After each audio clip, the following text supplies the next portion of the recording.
Alright mga kapuso, andito na naman tayo sa isang kasalan. Ang tanong, matutuloy din ba ito? Matutuloy po ba itong kasal na ito? Yan ang aming sagot. Abangan ninyo dahil hindi rin namin alam.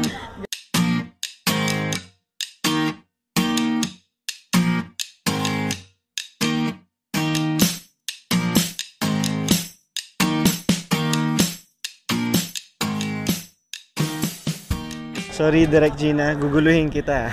Oo. Kamusta naman, Direk? Pang ilang kasal na to? Na natin na Bilib ako sa anak ko eh. Dalawang kasal na. Sige, alin yung mas bet mong kasal? Ito o yung... Mas gusto ko to kasi yung venue, masarap, malamig, hindi mainit.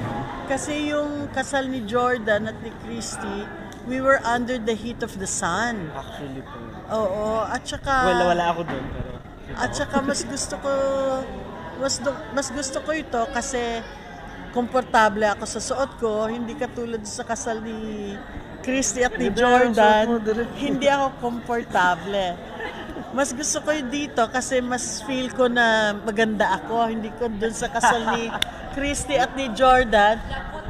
Parang lapot tayo, di ba? Ang init, gano'n. Tapos malayo yung nilakad natin, di ba? From the building to the place, di ba? Gano'n. Basta, mas komportable ako dito. Okay, guys. Tita Carmen, kuwago na chika daw nila sa akin. Ano Parang sabi? masarap daw yung catering sa wedding ni Leon tsaka ni Christy. Meron ba? Kaya lang wala pa ako natitikman. Yun nga, wala pa ako natitikman eh. Maniniwala ako pag may natikman ako.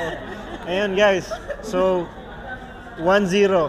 1 point kay Leon, 0 kay Jordan.